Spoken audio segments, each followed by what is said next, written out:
Right, so here we are, back again. Des content, obviously.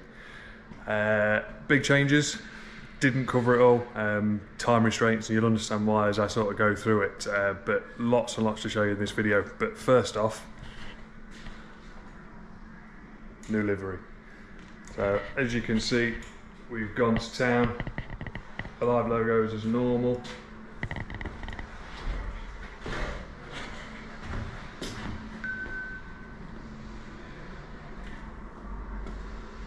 So we finally got our race number, number 80.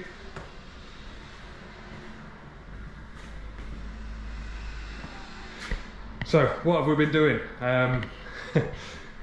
Those that saw the last video, I told you that we had purchased a race ready truck. Not the case. Not that it was the guys we bought it from or anything like that, it was just a well used truck. So since the last video, it's had replacement engine because that wasn't very well. We did have an issue with the oil pressure light flickering on.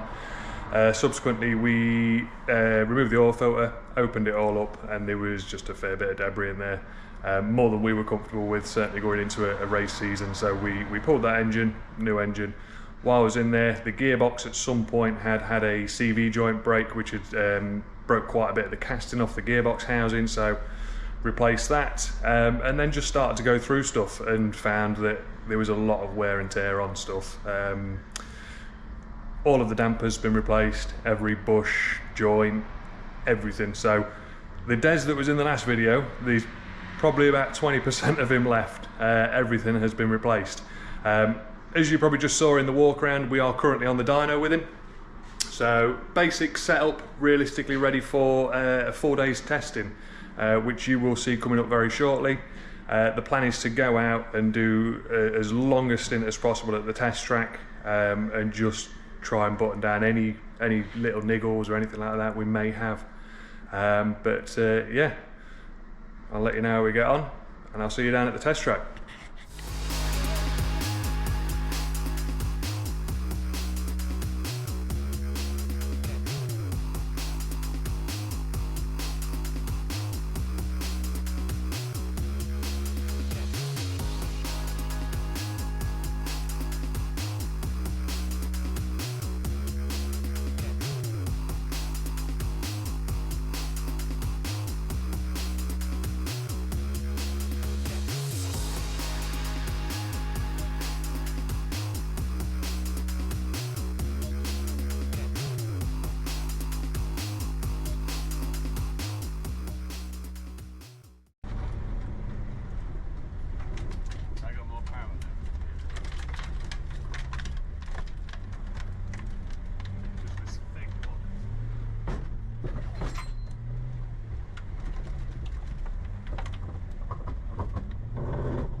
Dean's broke it.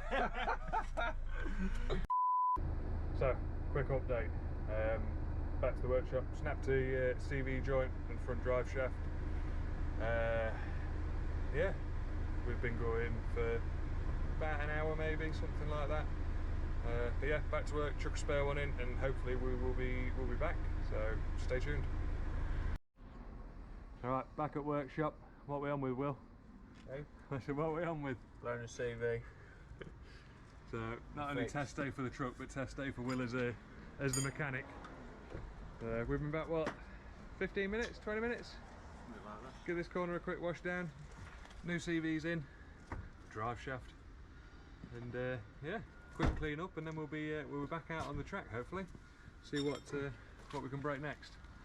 What's your opinion? What do you think the next thing we'll do? You're not listening, are you? Well, the next thing is your break. Yeah. I dread to think. Well, everything else has been replaced at this point, so you know, should be practically brand new underneath by the time we're finished. Rear bumper maybe? Yeah, the rear bumper's hanging off, but that's just the weight of the mud, I think. But for the most part, I think we're getting away with it. Yeah, a little bit low there. Inner wheel arch on the passenger side front has come out a bit, but apart from that, we seem I say we seem okay, as close to okay as can be.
Right, so a couple of days later, summary, how did we get on? Testing, I think, was really good. So one of the main parts of testing, and one of the main issues that this truck has had, and I imagine many of the other trucks that are doing the same sort of stuff, is the TD4s are very, very nose heavy. So any sort of sudden undulations or jumps, that sort of stuff, they can come down very hard on the nose, and what they tend to do is crack the sump. So we've, in the process of rebuilding Des, we've been very, very conscious of losing as much weight from the front, you know, whether it be the Webasto heater and stuff like that, just stuff that we don't need for what we're doing with it. And as you've seen from the footage, it flies well, it lands as good as you can imagine, but most importantly, didn't bottom out. Sump guard still exactly where it was, sump still exactly where it was. Apart from that, everything else was as expected. You know, it was a very, very muddy day, so performance-wise, a lot of that was taken with just the sheer volume of mud that was sticking into the vehicle. We've had a good chance to wash the truck down, assess any sort of damage, any repairs to it. We snapped a CV joint, as you saw, and that was it, really. Nothing else major. I just want to take this opportunity, this video, before we sort of get into the first race next weekend, is to thank the sponsors, the people that have helped us get here. As you're well aware, this wasn't a blank check. It was about sort of showing people how to get into the sport, what it's like racing in the Freelander Trophy. So we've done it we've approached it exactly as anybody else would. You know, we've approached companies, do they want to help us? And I'll just sort of go through a few of them with you. So first off, we've got Maple Towing and Leisure. They're going to kindly supply us with a trailer throughout the season. We've got LOF Tyre Services. They have supplied us with our mud tyres, alley sports, intercooler, that sort of stuff. Who else we got? FHO Racing, so they're our neighbour.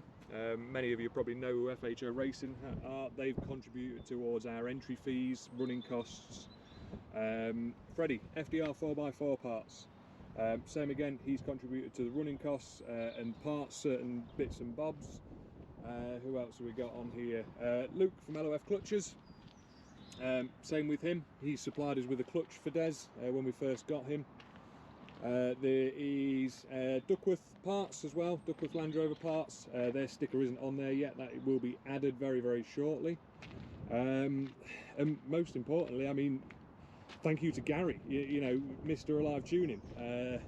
There's not many employees that are given the opportunity to go race in a truck like this, you know, funded by the company and everything else. So yeah, thank you, Gary. Hopefully we can keep it in one piece. But yeah, next weekend, Walters Arena in Wales. We'll be there. I'll bring you along for the ride, and hopefully I'm bringing you along for the ride home as well.